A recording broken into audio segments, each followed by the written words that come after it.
Graça e paz, meus irmãos, que a graça do Senhor Jesus esteja sobre a sua vida, esteja sobre a vida da sua família. Espero que você tenha passado um ótimo dia hoje na presença de Deus. E agora estamos juntos novamente para louvar o Senhor, para adorar ao Senhor, para prestar o culto que é devido ao seu nome. Vão se chegando, vão se juntando aí, vamos participar de mais um culto de louvor ao nosso Deus. Esse mês nós estamos falando sobre o mês da família, esse é o mês da família.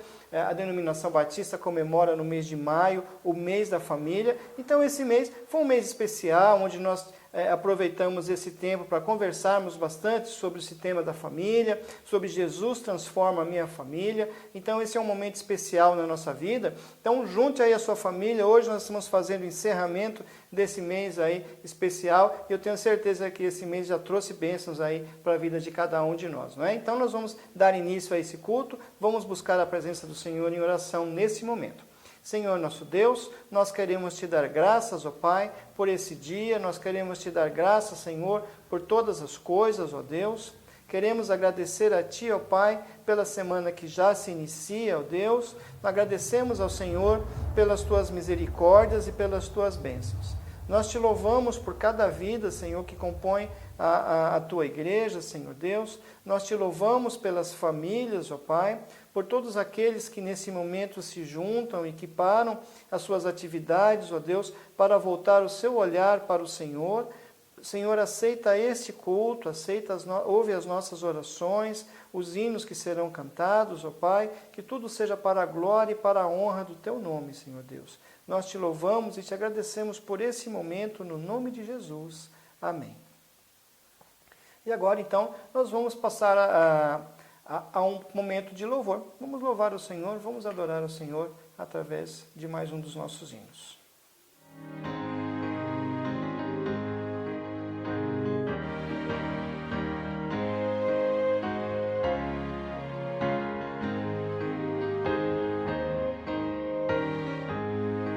A Deus demos glória com grande fervor, Teu Filho bendito por nós todos deu.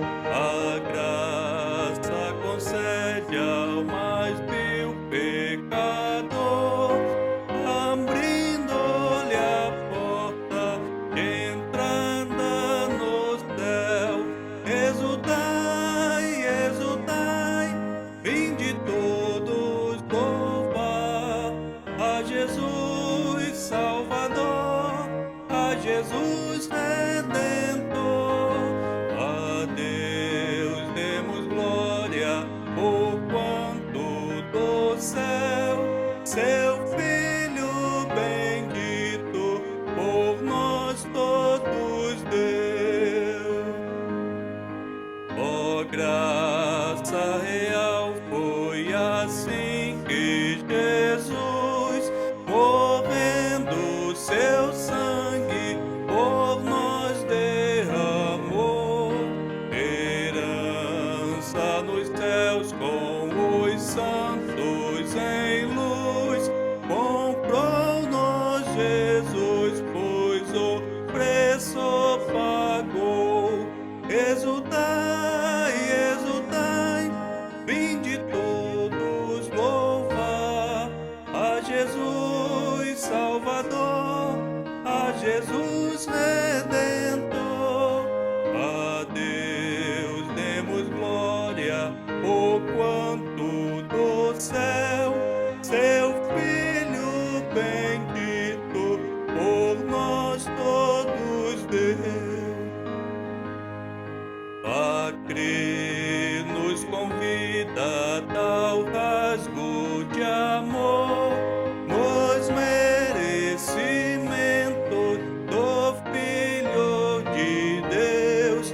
E quem, pois, confia no seu Salvador, vai vê-lo sentado na glória dos céus.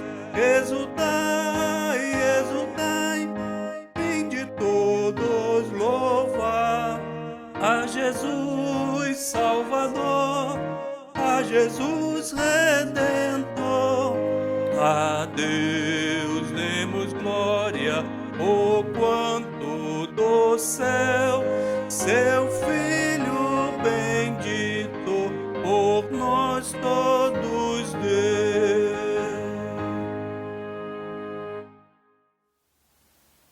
Nesse mês da família, nós escolhemos o Salmo 127 como tema, como salmo temático, a leitura temática para esse mês. Então agora nós vamos mais uma vez fazer a leitura, repetir a leitura. Vamos participar aí da leitura com o Salmo de número 127, o Salmo da família. Boa noite, irmãos. Que a graça e a paz que vem do nosso Senhor Jesus Cristo estejam com todos. Vamos abrir nossas Bíblias no Salmo 127. Se o Senhor não edificar a casa, em vão trabalham os que a edificam. Se o Senhor não guardar a cidade, em vão vigiam a sentinela. Inútil vos será levantar de madrugada, repousar tarde, comer o pão de dores, pois assim dá ele aos seus amados o sono. Eis que os filhos são herança do Senhor, e o fruto do ventre o seu galardão.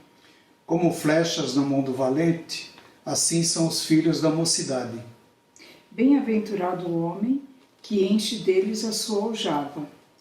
Não serão confundidos quando falarem com seus inimigos à porta. Amém. Que Deus abençoe a todos. Vamos aos nossos avisos então. Hoje eu não tenho muitos avisos para dar. Como sempre, a gente está falando um pouco sobre a nossa rotina, a rotina da nossa igreja nesses dias. Nesses dias de pandemia, a nossa igreja tem funcionado durante quase todos os dias da semana. Nós estamos lá presentes aí de terça a sábado, algum domingo pela manhã também nós estamos ali na igreja para atender os irmãos, para atender a nossa comunidade. Com essa mudança do governo e com as aulas das crianças também, eu também tenho ficado um pouco preso na parte da manhã, assessorando lá as crianças com a parte da escola. Então, no período da tarde, você encontra o pastor ali na igreja, pode estar marcando um horário, se quiser ter uma conversa mais reservada, para a gente poder estar mais reservado ali para uma conversa, tá bom? Então, nós estamos dando atendimento pastoral nesse período de pandemia, praticamente todos os dias, de terça-feira a domingo. Se você tiver alguma demanda, quiser conversar com o pastor, é bom mandar uma mensagem para a gente agendar um horário certinho, para não ter nenhum conflito, e vai dar tudo certo, tá bom? Nós também estamos reunidos nas quartas-feiras, nosso culto de oração. A nossa igreja tem o culto de oração, algumas igrejas aboliram o seu culto de oração, algumas igrejas não têm feito isso, mas a nossa igreja tem essa prática saudável. Ainda mais nesse tempo, nós precisamos realmente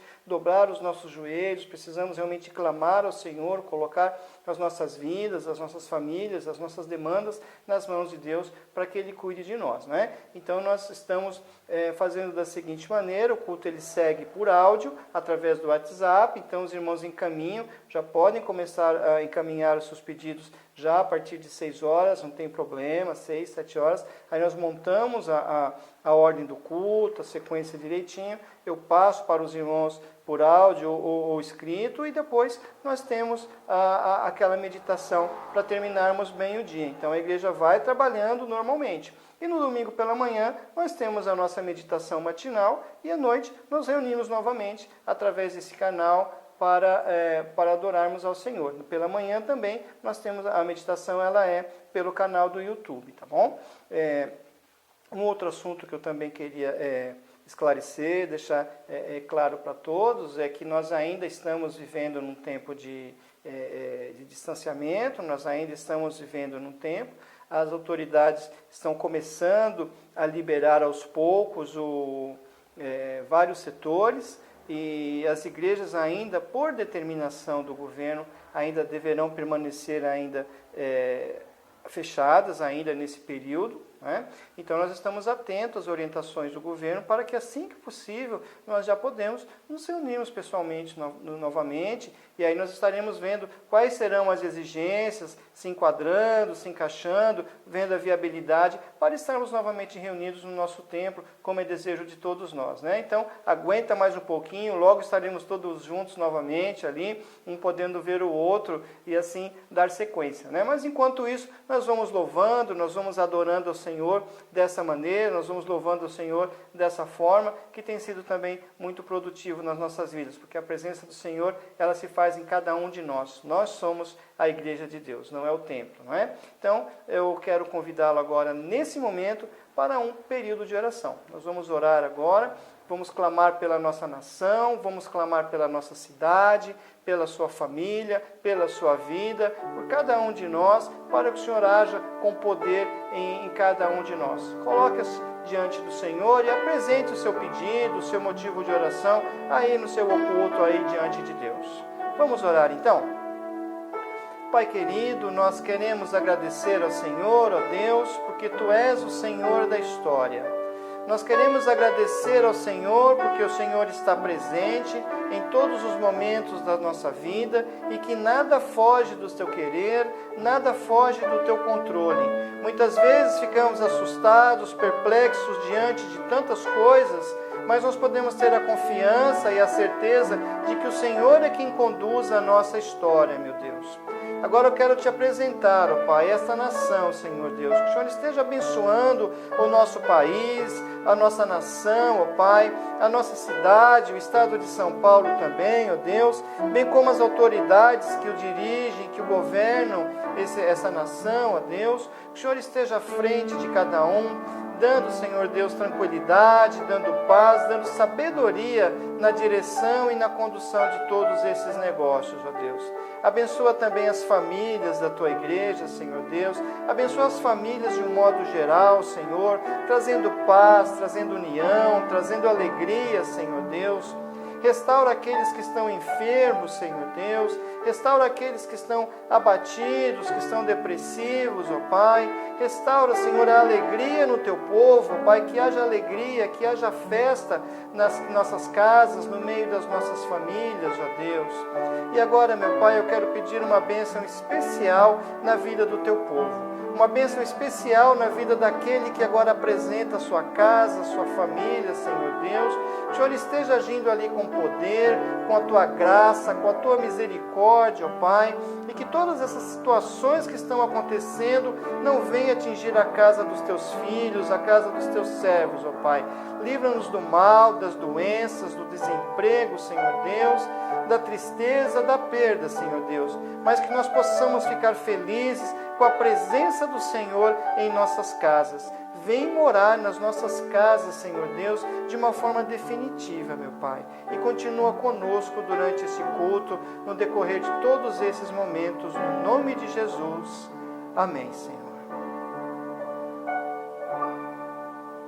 Amém. Graças a Deus. Vamos cantar mais um pouquinho?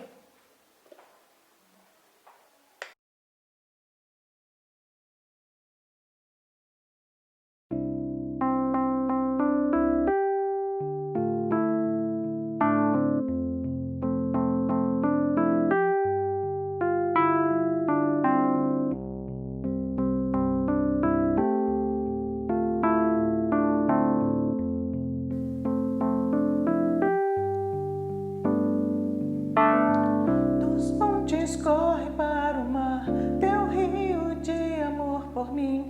Eu abrirei meu coração, deixando a tua cura entrar. Me alegro por te pertencer, levantarei as minhas mãos. O teu amor me alcança e me faz louvar-te. Cantarei teu amor para sempre. Cantarei teu amor para sempre.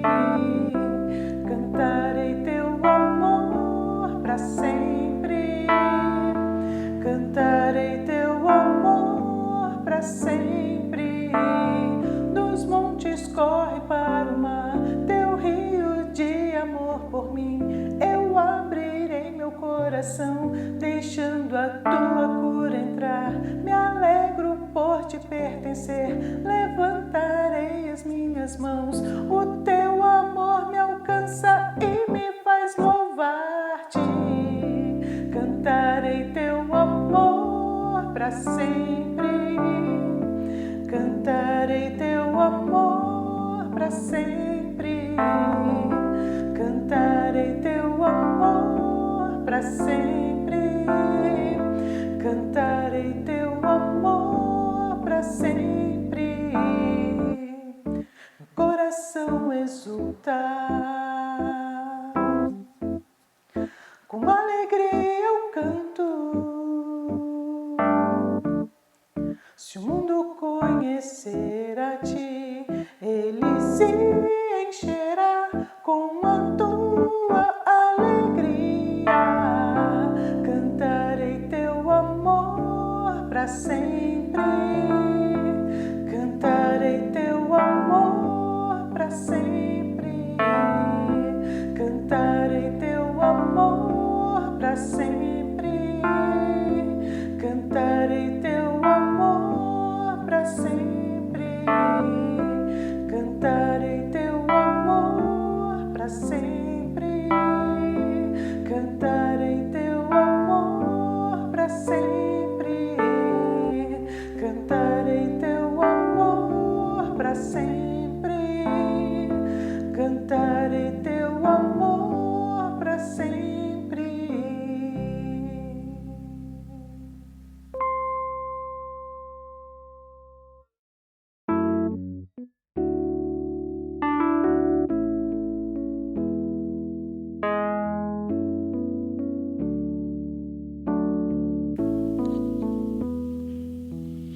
Assim como a corça anseia por águas, como terra seca precisa da chuva, meu coração tem sede de ti, Rei meu e Deus meu. Assim como a corça anseia por águas, como terra seca precisa da chuva, meu coração tem sede de ti, Rei meu e Deus meu. Faz chover, Senhor Jesus, derrama chuva neste lugar. Vem com teu rio, Senhor Jesus, inunda o meu coração. Faz chover, Senhor Jesus, derrama chuva neste lugar. Vem com teu rio, Senhor Jesus, inunda o meu coração. Faz chover,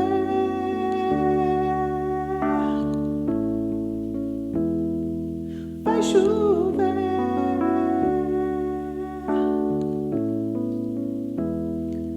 faz chover.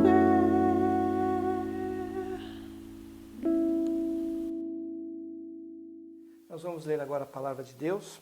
A palavra de Deus hoje se encontra, o texto é Lucas 15, nós vamos fazer a leitura dos versos 11 ao verso de número 32. Lucas 15, de 11 a 32, e assim diz a palavra do Senhor. Continuou: certo homem tinha 2 filhos. O mais moço deles disse ao pai: Pai, dá-me a parte dos bens que me cabe. E ele lhes repartiu os haveres. Passados não muitos dias, o filho mais moço, ajuntando tudo o que era seu, partiu para uma terra distante e lá dissipou todos os seus bens, vivendo dissolutamente. Depois de ter consumido tudo, sobreveio àquele país uma grande fome, e ele começou a passar necessidade. Então ele foi e se agregou a um dos cidadãos daquela terra, e este o mandou para os seus campos a guardar os porcos. Ali desejava ele fartar-se das alfarrobas que os porcos comiam, mas ninguém lhe dava nada. Então, caindo em si, disse: quantos trabalhadores de meu pai têm pão com fartura, e eu aqui morro de fome?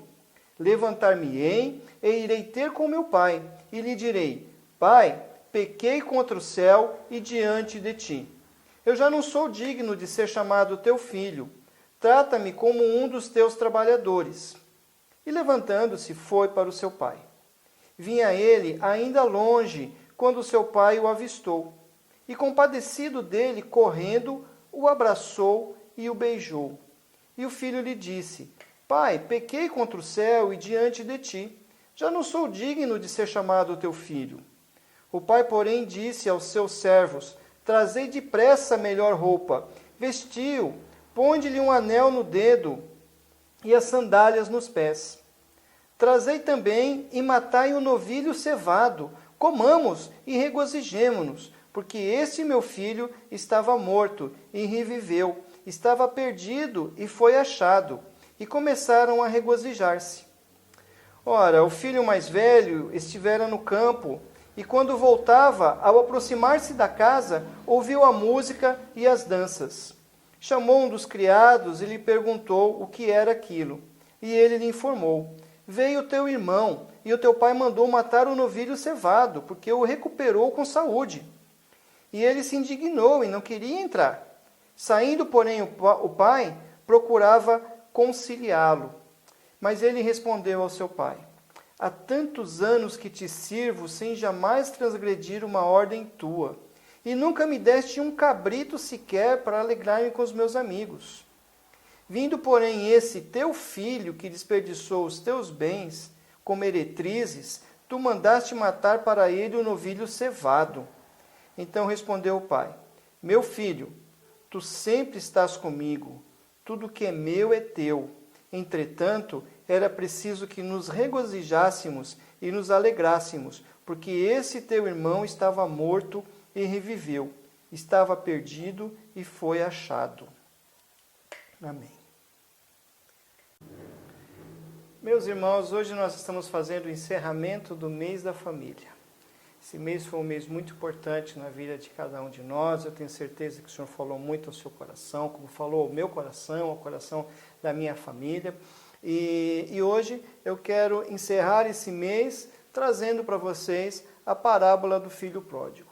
Com certeza você já ouviu milhares de mensagens em cima desse texto, baseadas nesse texto. Uma curiosidade, a parábola mais conhecida e mais pregada de toda a história é a parábola do filho pródigo, não é? Então a parábola do filho pródigo, ela tem várias vertentes, e hoje eu quero falar com você um pouquinho mais em cima dessa parábola. Quero trazer algumas informações referentes a esse texto e aquilo que o Senhor tem colocado no meu coração, e tenho certeza que vai falar também ao seu coração. Então, a mensagem de hoje, ela tem como título: Não desista da sua família. Esse é o título dessa mensagem. Não desista da sua família. Muito bem. Desistir é uma palavra muito forte. Desistir é uma palavra triste. Desistir é se entregar. Desistir é se render. Desistir é abrir mão de alguma coisa. É assumir a perda. Desistir é assumir a perda. É assumir o dano, é assumir o fracasso. Todos nós, em algum momento, já desistimos de algo. Em algum momento, nós, por algum instante, desistimos de alguma coisa, e nem sempre desistir é bom. Geralmente, quando desistimos de alguma coisa, fica aquela sensação de inacabado, aquela sensação de derrota, e realmente desistir não deixa de ser uma derrota. E muita gente agora está desistindo. Muita gente agora está desistindo ou está pensando em desistir de alguma coisa. E muitas pessoas já desistiram. Muitas pessoas nesse momento estão desistindo da sua família. Outros de Deus e alguns até de si mesmos. Já parou para pensar nisso? Quantas pessoas nesse tempo têm desistido? Quantas pessoas nesse tempo estão desistindo da sua família, da sua vida, estão desistindo de Deus, estão voltando as costas para tudo? E é por isso que nós queremos falar hoje sobre o tema Não Desista da Sua Família. E a parábola do filho pródigo é uma parábola que retrata bem a vida familiar. Ela fala da vida de uma família lá do primeiro século, dentro da tradição patriarcal, e que enfrentou várias questões e várias pendências, como nós temos no dia de hoje. Veja que as famílias não mudam, muda-se as formas, muda-se a cultura, mas a família continua sendo a família e continua sendo atacada como sempre foi. Essa família, ela gozava de uma boa estabilidade.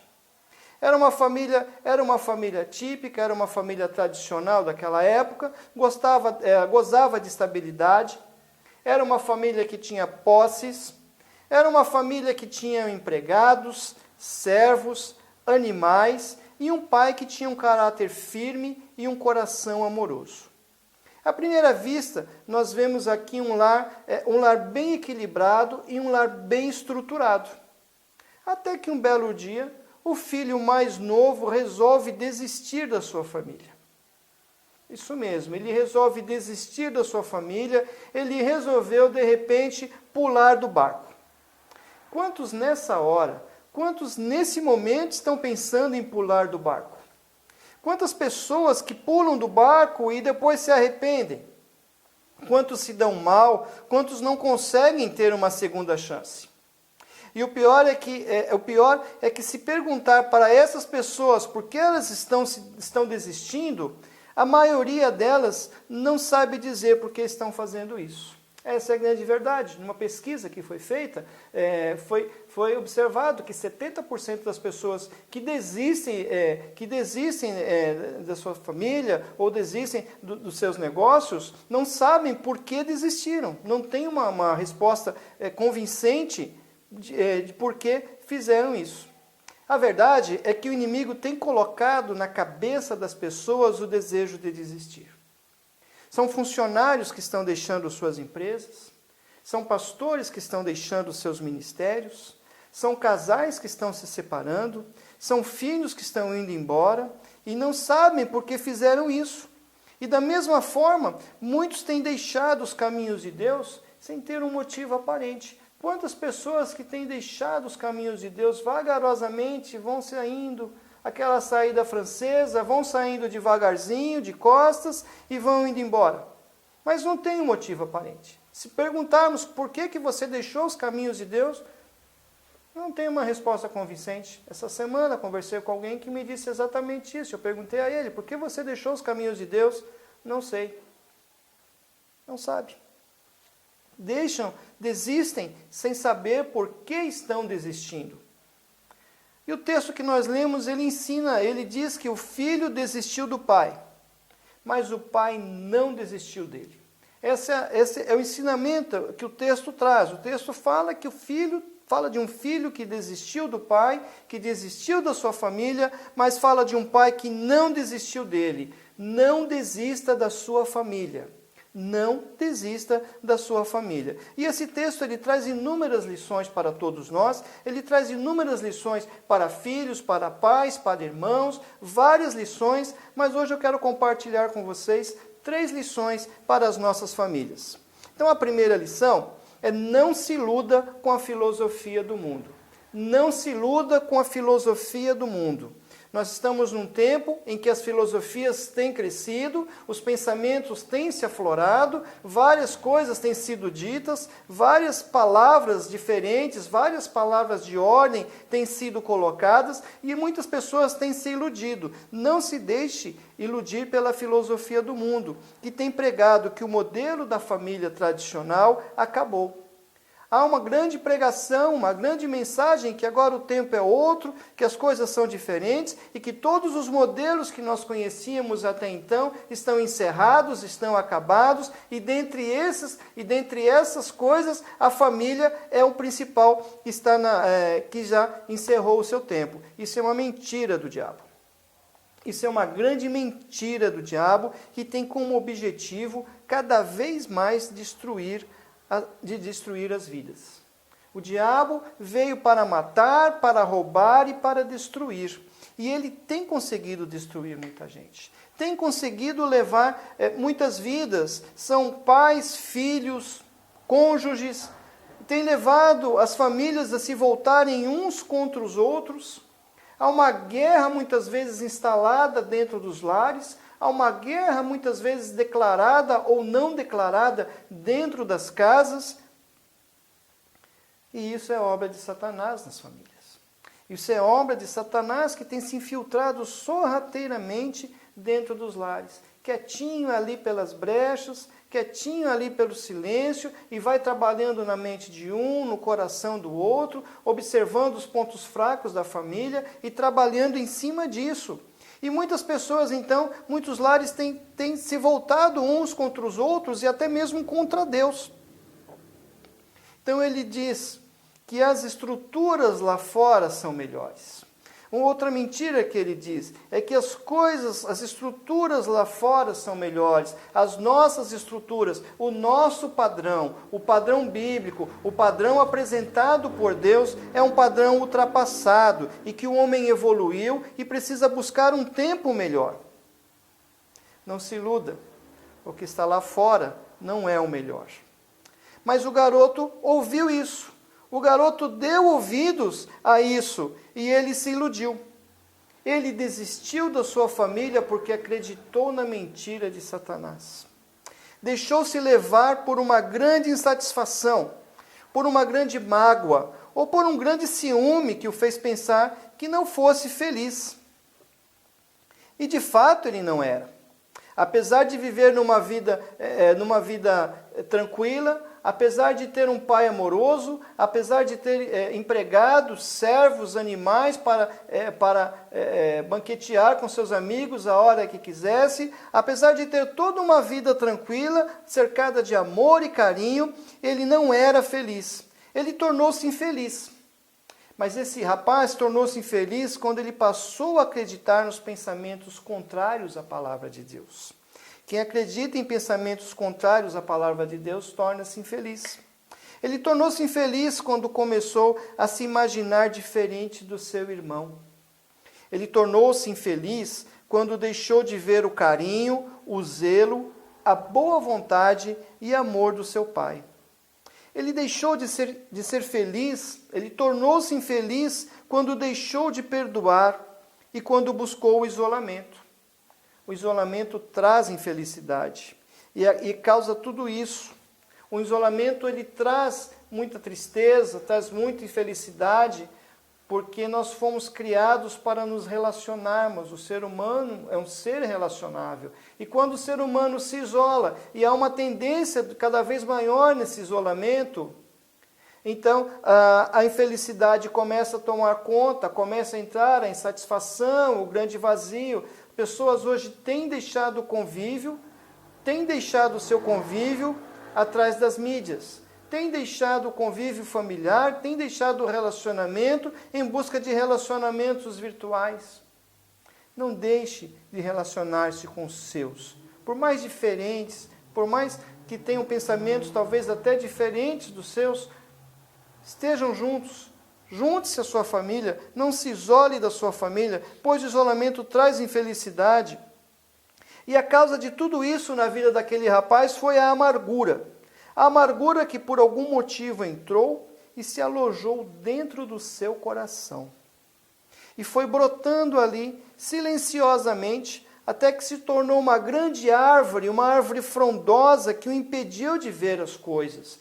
Veja que a amargura, ela é algo bem pequenininho, que vai entrando devagarzinho e vai crescendo aos poucos, como uma erva daninha, que vai crescendo devagarzinho no canto do muro, e quando você vê, já está grande e já está afetando todo o jardim. É assim. Hebreus 12, 15 fala sobre isso. Hebreus fala sobre essa raiz, e ele fala que essa raiz... Ele fala que se essa raiz brotar no coração do homem, ela o contamina por inteiro, e ela contamina toda a sua família. ela contamina o ambiente. Uma pessoa que deixa a raiz de amargura crescer em seu coração, e que ela cresce, se desenvolve nesse coração, ela se torna uma pessoa hostil, ela se torna uma pessoa amarga, ela se torna uma pessoa que não consegue mais ver as coisas boas, e isso contamina. Já ficou perto de alguém mal-humorado? Não é contagioso o mau humor? O ambiente onde tem uma pessoa mal-humorada, geralmente que se torna um ambiente mais pesado, um ambiente mais carregado, onde as pessoas são mais tensas, têm a propensão de ficarem mais fechadas, não é? Então isso contamina. Da mesma forma, a amargura, ela contamina o ambiente, é capaz de contaminar uma casa, uma família, uma igreja, uma empresa. Enfim, a raiz de amargura, a amargura, quando instalada, ela pode pôr tudo a perder. Ela pode pôr tudo a perder e quem está perto. Jeremias, a Bíblia, através de Jeremias, através do profeta Jeremias, ele faz menção ao coração do homem. A palavra de Deus diz que o coração do homem, ele é enganoso. O coração do homem, ele é algo que o engana. Nós pensamos que estamos fazendo as coisas certas quando nós não estamos. Pode-se achar que está tudo bem. Pode-se achar que está trilhando um caminho certo quando não está. E foi o que aconteceu com o rapaz. Ele tinha tudo, mas foi enganado pelo seu coração. E tendo tudo, achou que não tinha nada. Sendo feliz, achou que era infeliz. E foi em busca de uma felicidade que não era verdadeira. Então ele disse para si mesmo: vou provar para todos que sou capaz. Serei melhor que todos eles. Chegarei mais longe. Serei feliz à minha maneira. Eles estão enganados. Vou mostrar para eles como é ser feliz. E eu tenho certeza que no final dará tudo certo. Foi isso que aquele rapaz pensou. Foi isso que aquele rapaz imaginou. E durante anos, ele foi alimentando esses pensamentos no seu coração. Durante anos, ele foi vendo coisas dentro da sua casa e alimentando em seu coração. E uma brincadeira que o pai ou que o irmão fazia com ele já não era bem vista, já era mal vista. Às vezes uma palavra dada com amor já não era mais vista como sendo uma palavra de amor, e aquilo foi crescendo dentro do seu coração, aquilo foi alimentando essa árvore frondosa, essa árvore da amargura. Mas se ao menos ele tivesse dialogado, se ao menos ele tivesse conversado mais, se ao menos ele tivesse falado para o seu pai sobre os seus desejos, sobre os seus anseios, sobre as suas frustrações, sobre as suas insatisfações, ou até mesmo sobre os seus erros, tudo teria sido diferente. Se ele tivesse falado, se ele tivesse ouvido mais, se ele tivesse colocado numa situação diferente, sua história certamente teria sido outra. Mas ele não quis dar uma oportunidade à sua família. Na verdade, aquele moço não quis dar uma oportunidade para si mesmo. E muitos lares estão se partindo por falta do diálogo. A verdade é que hoje nós vemos esse mesmo problema dentro dos lares, dentro das nossas casas. Muitos lares estão se partindo por falta do diálogo, pela falta da liberdade entre as pessoas. Muitos lares estão se partindo pela falta de confiança uns nos outros, e você vê que é um elo, é uma corrente, falta o diálogo, falta a liberdade, falta a confiança, e aquilo vai como um círculo vicioso, e como a palavra de Deus diz, um abismo leva a outro abismo, e a coisa vai se complicando, vai se acentuando, e então os problemas vão acontecendo. As coisas vão aparecendo, as pequenas coisas. E são as pequenas coisas que derrubam um lar.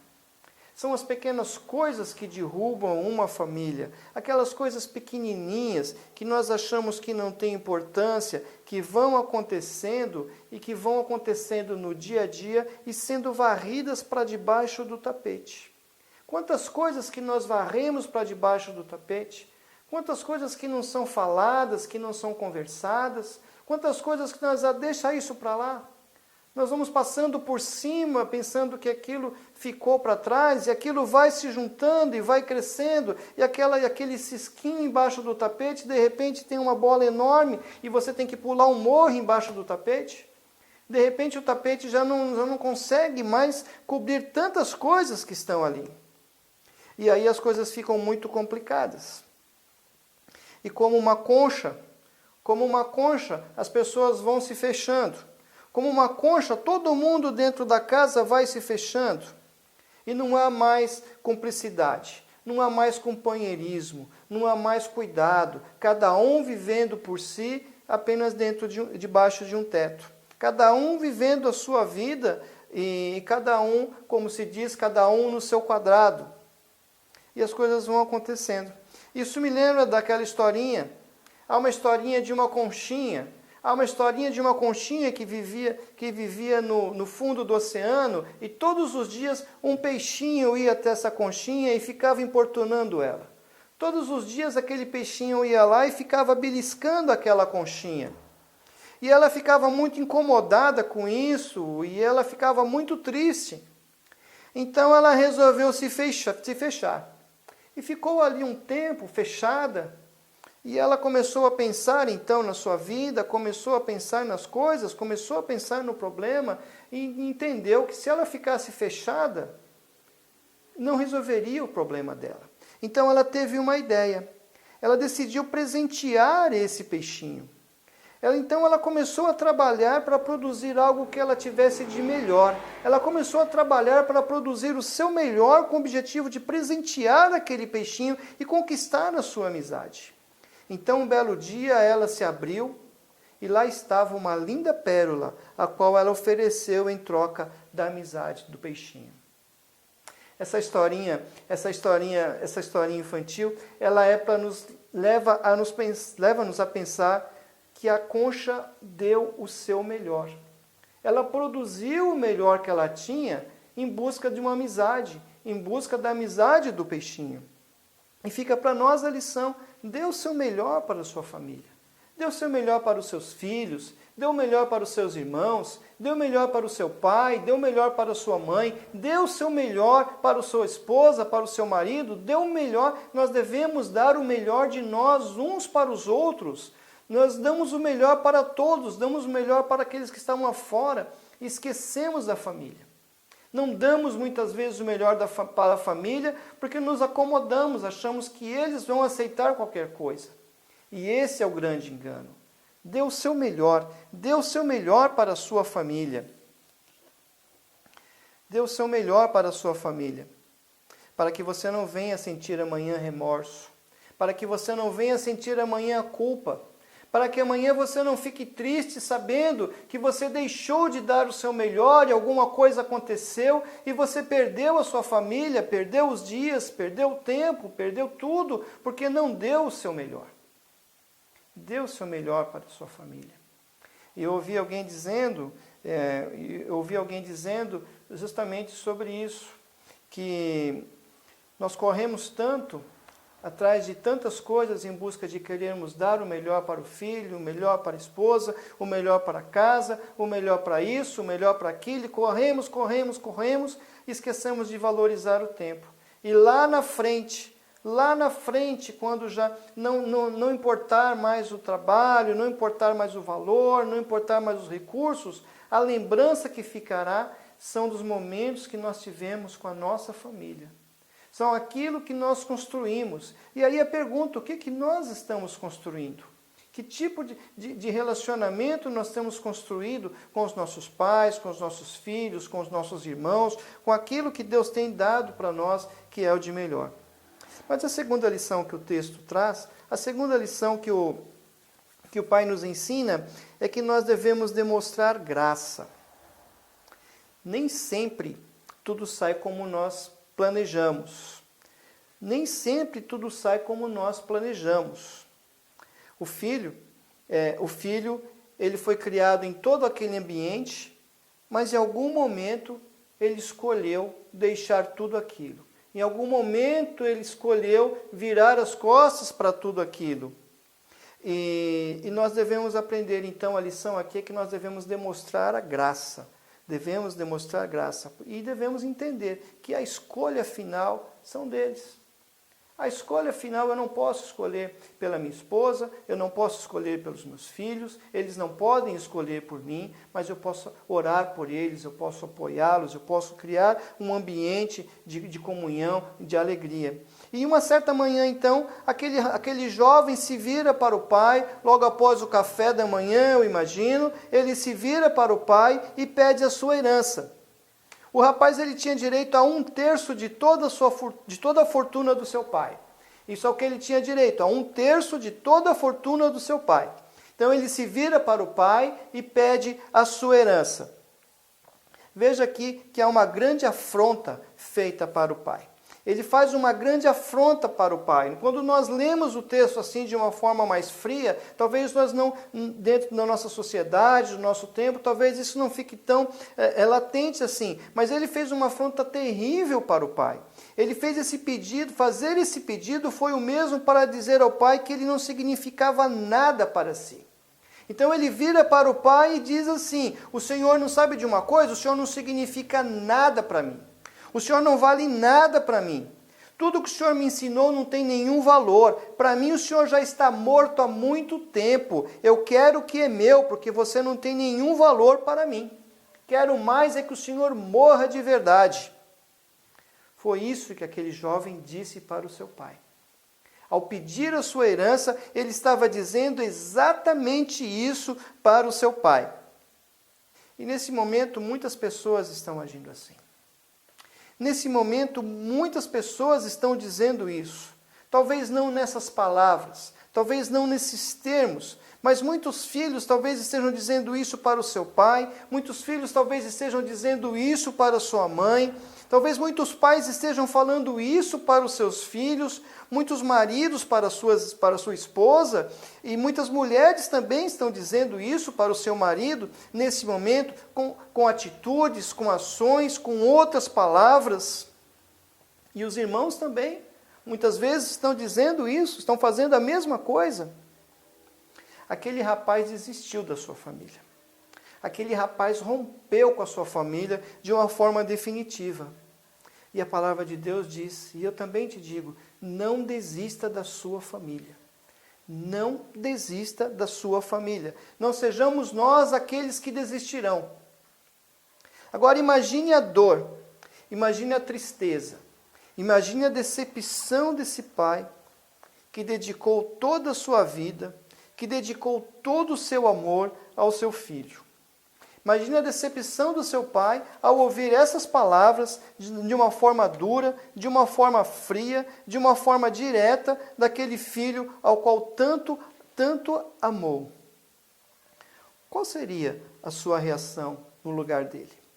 Qual seria a sua reação ao ouvir essas palavras no lugar daquele pai? Bem, ele poderia ter espancado o garoto. Ele poderia tê-lo expulsado da sua casa. Ele poderia até ter matado ele. Ele poderia ter dito, você, que petulância é essa? Vamos lá para o tronco. Ele poderia ter feito 1000 coisas com aquele rapaz. Inclusive a lei da época dizia que se um filho dissesse ou fizesse algo semelhante ao que foi feito, ele era passivo de apedrejamento. O pai poderia tê-lo arrastado para fora da cidade ou chamado a força da cidade para levá-lo para fora e lá ele seria apedrejado. Mas ele não escolheu o caminho das pedras. Esse pai não escolheu o caminho do apedrejamento. Esse pai escolheu o caminho do amor.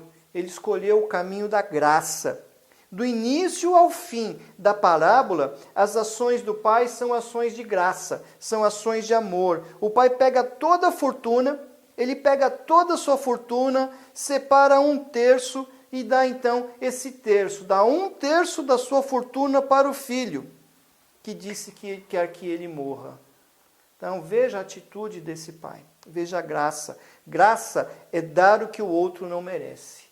Graça é um favor imerecido. Graça é aquilo que Deus faz por cada um de nós, que não merecemos nada, e Ele nos dá a vida eterna, aquele aquele que está disposto a seguir a Cristo, aquele que está disposto a ter a Cristo como Senhor e Salvador da sua vida. Então, aquele pai, ele agiu com graça. Nós precisamos demonstrar graça dentro das nossas casas.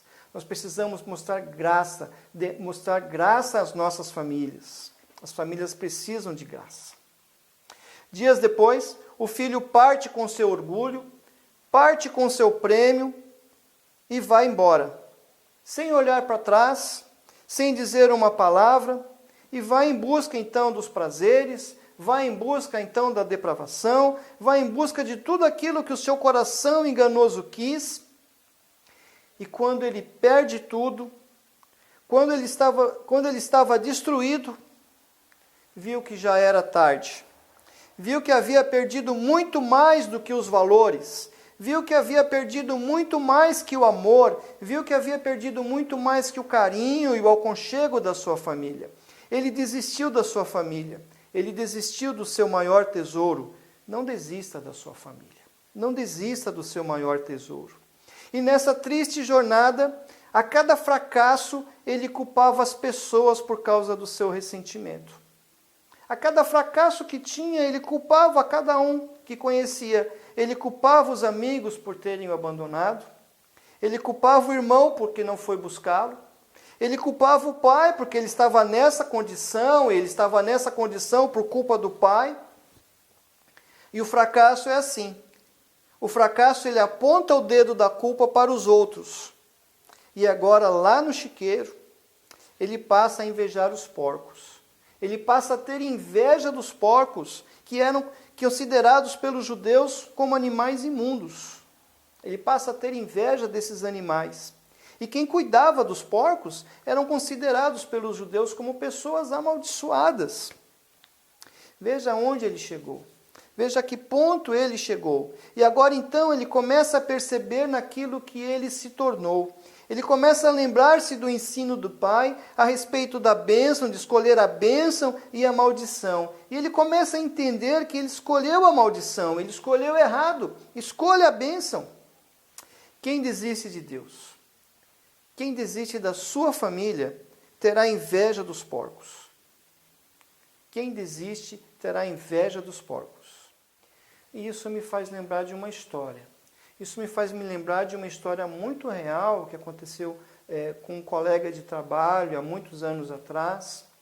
E nós tínhamos ali um rapaz que ele era muito dedicado, muito esforçado, e tudo que ele fazia ia bem, tudo que ele fazia era bem sucedido, e aquele rapaz foi crescendo ali na empresa, e ele foi para o estágio de uma gerência, e ele passou em todos os requisitos, enquanto ele aguardava os dias em que a nova loja seria inaugurada para que ele a dirigisse. Ele se perdeu nesses caminhos. Ele se envolveu com outra pessoa e ele tinha um casamento fantástico, ele tinha uma família espetacular, mas ele, por algum motivo, se envolveu com uma das funcionárias ali da loja. E a vida daquele rapaz, a gente não precisa nem se esticar muito, porque você já imagina o que aconteceu com a vida dele, não é? Houve um grande escândalo, e ele perdeu a promoção, mais tarde perdeu o emprego, perdeu a família, perdeu a esposa, a moça que então passou a acompanhá-lo, passou a persegui-lo também com uma patologia psicopata. A moça tentava matá-lo e começou a persegui-lo. E a vida daquele homem foi se acabando, foi se destruindo, até que um dia eu encontro em uma praça como um mendigo. Um homem que tinha um futuro brilhante, um homem que tinha uma vida brilhante, que tudo que tocava ia bem, tudo fazia bem, mas de repente ouviu a conversa do inimigo, de repente abriu mão das coisas, seguiu o seu coração enganoso, e foi parar lá no meio dos porcos. Quantas pessoas têm se deixado levar por coisas assim? Quantas pessoas têm desistido? Quantas pessoas têm desistido de Deus? Quantas pessoas têm desistido da sua família e têm parado nessa situação? Quantas pessoas que eu e você conhece que estão assim? Mas nós não somos assim, nós não devemos ser assim. Não desista da sua família, não desista das bênçãos, não desista do Senhor. Escolha a bênção, não queira a maldição na sua vida. Mas ainda há uma terceira lição que o Pai nos ensina nesse texto, e a terceira lição é que para você não deixar morrer a esperança da sua casa e não deixar morrer a esperança no seu coração. Isso mesmo, não deixe morrer a esperança na sua casa e no seu coração. Então o pai aguardava o filho ansiosamente, é o que o texto diz, que ele aguardava o filho ansiosamente. Ele passava dias naquela janela, passava noites naquela janela, olhava constantemente por ela, ficava com um olhar fixo no horizonte, a esperança de que seu filho viesse. Não saía do portão, sempre que podia, ia ao portão à espera do filho que um dia voltaria. O mais velho provavelmente chamava a sua atenção, mas o pai estava lá, com o coração aberto, com o coração cheio de fé e esperança pela volta do filho. Um pai que não desistiu do seu filho.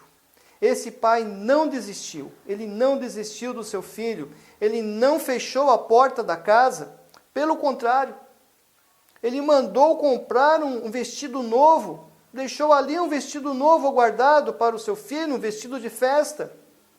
E alguém pode ter perguntado para ele, mas por que você está comprando um vestido novo? Um vestido novo é para a festa, é para a grande festa. Ele comprou um anel caro, um anel de honra, um anel que desse honra para o filho quando voltasse diante de todos os empregados da casa. E ele separou um bezerro para engorda. Ele escolheu o melhor bezerro e deixou aquele bezerro ali confinado, aquele bezerro ali separado para aquele grande dia da volta do seu filho. Aquele homem não deixou morrer a esperança dentro do seu coração. Ele sonhava todos os dias com a volta do filho. Sonhava com a mesa completa, sonhava com os risos, sonhava com a alegria da família reunida novamente. E ele nos ensina então que nós não devemos de sonhar, não deixe de sonhar. A nossa casa precisa ser um lugar de sonhos, a nossa casa precisa ser um lugar de sonhadores. Não deixe que os sonhos morram dentro de você. Não deixe que os sonhos morram dentro da sua casa. Talvez alguém já tenha perdido os seus sonhos, talvez o sonho de alguém já esteja numa UTI, já tenha até morrido, mas Deus quer ressuscitar os seus sonhos. Deus quer ressuscitar sonhos, essa é a especialidade de Deus, ressuscitar sonhos, tornar sonhos realidades. Então compre o vestido novo para a festa, sonhe com o melhor para a sua família, compre aquele anel de autoridade, engorde o bezerro, põe o bezerro para a engorda, serve o bezerro. Sonhe com o melhor para a sua família. Não deixe que a esperança morrer dentro do seu coração. Comece a preparar a festa. Faça isso, comece a preparar a festa para o que Deus irá fazer na sua casa. A festa da celebração, a festa da grande vitória. Sonhe, alimente a esperança no seu coração. E por pior que seja o seu momento, não deixe de sonhar. Não perca a esperança e não deixe de acreditar no milagre. Sem eles, sem os milagres, sem os sonhos, sem esperança, não há razão para viver. E nós cremos no Deus de milagres. Nós cremos no Deus do impossível. Nós cremos no Deus que faz milagres. Mas um dia, então, o filho viu o seu rosto na água do chiqueiro onde dormia. Lá estava ele, e ele conseguiu parar por um instante, e ele conseguiu ver o seu rosto ali refletindo naquela água. E ele viu que ele estava bem diferente, e ele viu realmente quem ele era, então a rocha do seu coração se rachou. O texto diz que ele caiu em si. E finalmente a rocha do orgulho se despedaçou. E ele viu a besteira que fez. Viu no que se tornou. Ele lembrou-se agora da sua casa. Lembrou-se do seu velho pai. Enquanto as lágrimas corriam no seu rosto, ele começou a lembrar então de todos os bons momentos e de tudo aquilo que abriu mão. e se põe a andar. Se põe a caminhar o longo caminho da volta. Um caminho onde as pessoas já não olhavam mais para ele triunfante, desviavam o seu olhar, se afastavam dele. Há muitas pessoas que desistem. Há muitas pessoas que desistem e não conseguem fazer o caminho da volta. Muitas pessoas que hoje que até gostariam de fazer esse caminho de volta, mas não conseguem. Muitas pessoas que não têm coragem de voltar. Muitas pessoas que já não sabem mais o caminho. Muitas pessoas que desistiram e ficaram no chiqueiro e vão ficar lá até o final da sua vida, destruídos, arrasados pelo inimigo e conformados com a situação em que se encontram. Se você está trilhando, ou se você está querendo trilhar esse caminho, aprenda com o pródigo que voltou e não vá. Não vá por esse caminho. Se o pródigo pudesse dar um conselho, talvez ele diria: cuidado com as decisões nos momentos de crise. Cuidado com as suas decisões no momento do nervosismo. Cuidado com as suas decisões nesse momento. E eu tenho um princípio para a minha vida. Eu não tomo decisões com raiva, não tomo decisões com pressa e não tomo decisões com fome. Decisões tomadas nessas circunstâncias geralmente trarão prejuízo, geralmente trarão arrependimento. Então eu não tomo decisões com raiva, com pressa ou com fome. Tenha os seus princípios. Não tome decisões precipitadas. Não tome decisões movidos pela emoção. A emoção não é o melhor conselheiro. Não é o melhor conselheiro.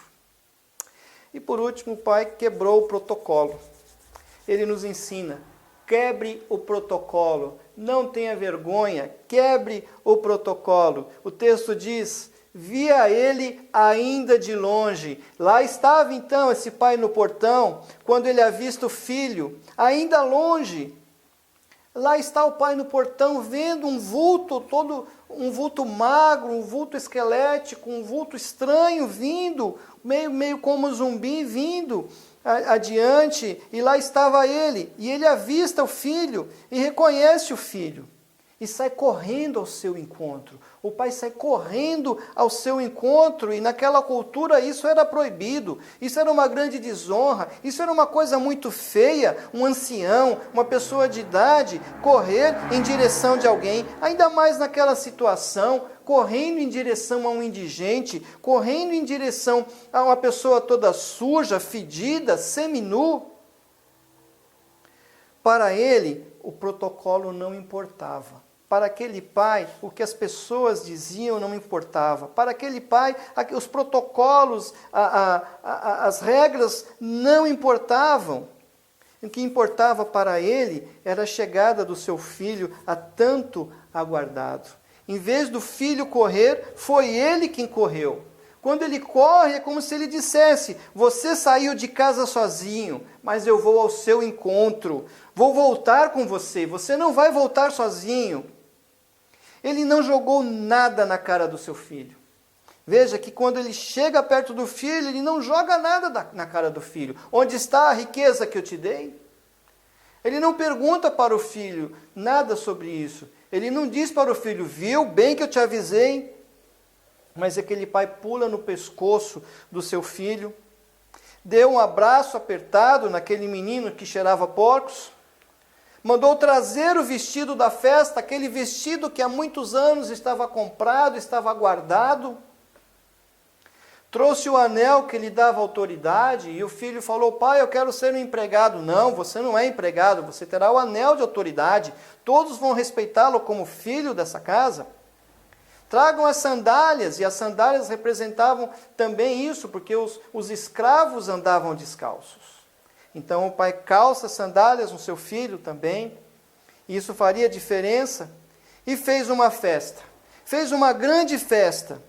E isso é outra demonstração da graça. Isso é uma grande demonstração de graça. É uma grande demonstração de amor, de carinho. E quantas vezes nós perdemos a oportunidade de demonstrar graça nas nossas casas, nas nossas famílias? Quantos irmãos perdem a oportunidade de mostrar graça para os seus irmãos, para os seus pais, para seus filhos, para seus cônjuges, nós precisamos derramar graça nas nossas casas, nas nossas famílias. E ele não jogou nada na cara do seu filho. Mas o mais velho não quis entrar na festa. Veja que o mais velho também, então, ele resolve não entrar na festa e ele mostra, então, que ele não perdoou o seu irmão. Havia um problema ali também, ele não perdoou o seu irmão. Ele também mostrou-se ressentido com seu pai. Então o pai sai novamente para falar com o outro e pede para esse entrar. E novamente há uma quebra nas regras. Há uma quebra no protocolo novamente, onde já se viu o patriarca ir lá fora falar com o mimado para que entre. Por favor, entre na festa em casa para o seu irmão. E veja que havia um grande ressentimento, porque ele fala, esse seu filho, ele não fala, o meu irmão voltou. Então o pai quebra as regras outra vez e ensina que os relacionamentos são mais importantes, que os relacionamentos vêm antes das regras. Os relacionamentos vêm antes das pessoas. Antes de qualquer coisa, demonstre graça na sua casa. A graça quebra as regras. A graça torna as pessoas mais importantes do que as regras. Nada substitui o amor e nada substitui a graça dentro do lar. Quando falta graça, nós não conseguimos compreender o que o outro sente. Quando falta graça, não há reconciliação. Quando falta graça, não há restauração. Quando falta graça, não há restituição e nem reconstrução. Agora, onde reina a graça, tudo é possível. Onde reina a graça, onde ela existe, todos dizem, eu me importo. Onde reina a graça, há flexibilidade. Onde reina a graça, há oportunidade de ceder para o outro. Então essa parábola, ela nos ensina muitas coisas. Essa parábola, ela fala dos erros, ela fala do engano, ela fala do ressentimento, ela fala do orgulho, mas ela também fala da graça de Deus. Esse é o principal ensino nessa parábola, o capítulo 15, exatamente esse é o principal ensino. Ela fala da graça de Deus para com o homem. E ela nos ensina a mostrarmos graça. Mostre graça à sua família, mostre graça aos seus filhos, mostre graça aos seus pais, mostre graça aos seus irmãos, mostre graça aos seus cônjuges. E para terminar, eu quero dizer que Jesus não desiste de nós. Jesus não desiste de ninguém. Jesus nunca desistiu de ninguém. E quando Jesus estava ali, na última ceia, quando Jesus estava ali no cenáculo, reunido com os discípulos, ele pega uma toalha, ele enrola a toalha na sua cintura, e ele começa a lavar os pés dos discípulos. E ele lava o pé de um por um. Então ele chega em João e lava o seu pé. Aí do lado de João estava André, ele lava os pés de André. Depois vem Tiago, ele lava os pés de Tiago. Depois vem Judas, e Jesus não pula Judas. Jesus lava os pés de Judas também. Mesmo sabendo quem ele era, mesmo sabendo o que ele iria fazer, Jesus não desistiu de Judas. Jesus não desistiu de Judas e ele não desiste de nós. Meu irmão, minha irmã, não desista da sua família. Que você tenha amor pela sua família, que você queira o melhor para a sua família. Meus filhos, minhas filhas, meus irmãos, minhas irmãs, pais, mães, não desistam das suas famílias. Não desistam uns dos outros, porque Jesus não desiste de nós. E que Deus abençoe a sua vida. Eu quero orar por você nesse momento. Pai querido, nós queremos te agradecer, Senhor Deus, por esse momento. Nós queremos te agradecer, Senhor Deus, pela tua palavra tão poderosa, tão impactante nas nossas vidas, ó Deus. Queremos te agradecer, ó Pai, eu quero te agradecer, ó Deus, por essa palavra que tem falado ao coração do teu povo, Senhor Deus, ao coração da tua igreja, Senhor. Que o Senhor nos ensine a amar, ó Pai. Que o Senhor nos ensine a cuidarmos uns dos outros, ó Deus. Que o Senhor nos ensine, ó Pai, a sermos melhores dentro dos nossos lares, ó Deus. Que todas as armadilhas, que todas as todos os enganos do inimigo, Senhor Deus, caiam por terra, sejam revelados, ó Pai, que todos aqueles enganos, todas aquelas afrontas sejam desfeitas, ó Deus.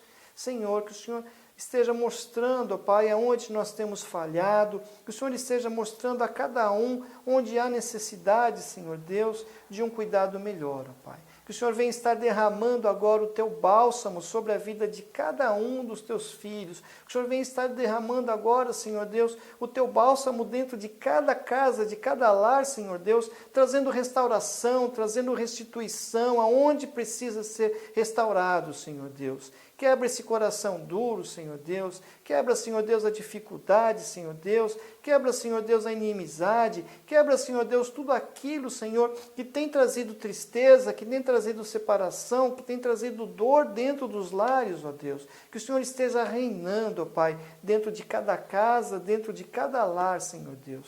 Que o Senhor esteja abençoando as famílias da Tua igreja. Que o Senhor esteja abençoando as nossas famílias, ó Pai. Que possamos ser famílias firmes, que possamos ser famílias fortes. Senhor Jesus, transforma a nossa família em um lugar de bênção, um lugar de paz, um lugar de amor, ó Deus. É o que nós te pedimos, é o que nós clamamos, confiados no nome de Jesus. Amém. Deus abençoe a sua vida.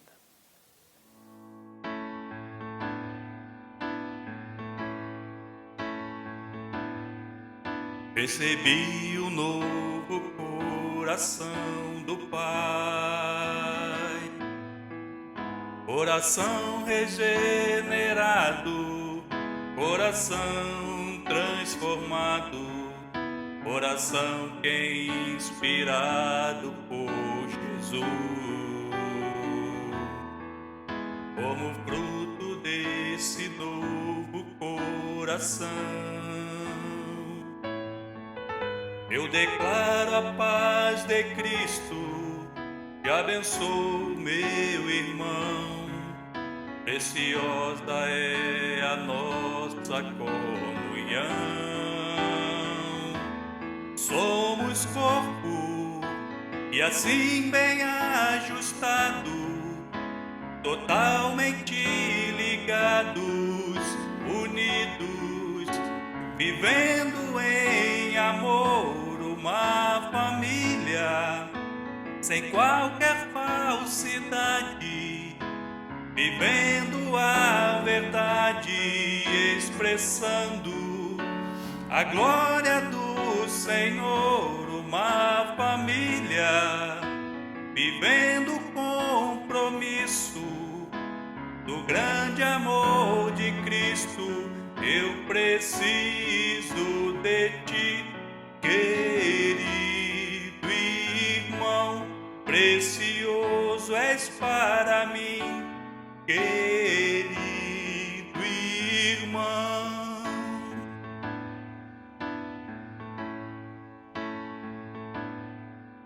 Recebi um novo coração do Pai, coração regenerado, coração transformado, coração que é inspirado por Jesus. Como fruto desse novo coração, eu declaro a paz de Cristo, que abençoo meu irmão. Preciosa é a nossa comunhão. Somos corpo e assim bem ajustado, totalmente ligados, unidos, vivendo em amor, uma família sem qualquer falsidade, vivendo a verdade, expressando a glória do Senhor, uma família vivendo o compromisso do grande amor de Cristo. Eu preciso de ti, querido irmão, precioso és para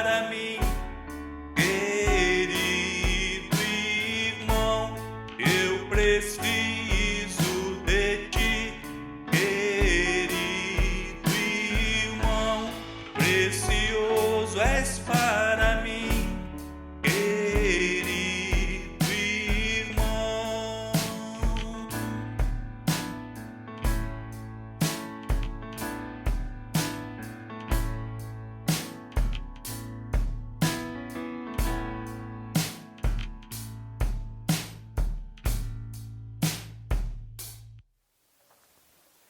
Muito bem, graças a Deus. Nós estamos encerrando então o nosso mês da família, nós estamos encerrando então o nosso momento da família, o nosso culto da família. Que você seja abençoado na sua casa, na sua família, que a partir de hoje as coisas sejam diferentes e que nós tenhamos um novo tempo nas nossas casas e nas nossas famílias, não é? Vamos orar mais uma vez, vamos agradecer a Deus por todas as coisas e pedir a Ele que nos dê uma semana debaixo dos seus cuidados, debaixo da sua proteção, que você tenha uma excelente semana na presença do Senhor.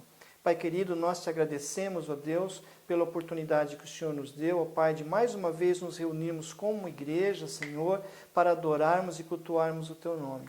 Nós te agradecemos, ó Pai, por cada momento desse culto, por cada oração apresentada, por cada hino, por cada cântico, ó Deus, pela Tua palavra que falou aos nossos corações, ó Pai.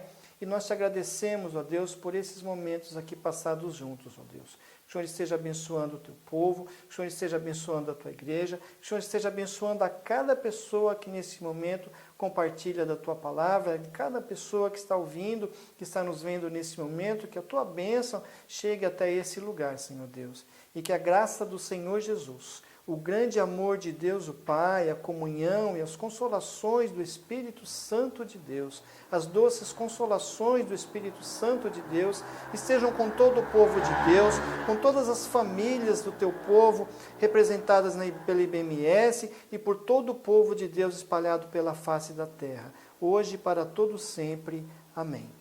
Que Deus abençoe a sua família, que Deus te abençoe grandemente. Aproveita esse tempo, junta todo mundo aí, dá aquele abração aí, o abração da família, e que você tenha uma boa semana na presença de Deus. Que Deus abençoe.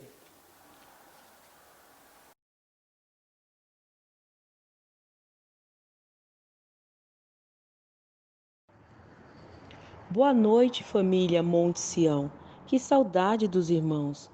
A minha oração esta noite é para que o Senhor abençoe cada lar, cada família aqui representada.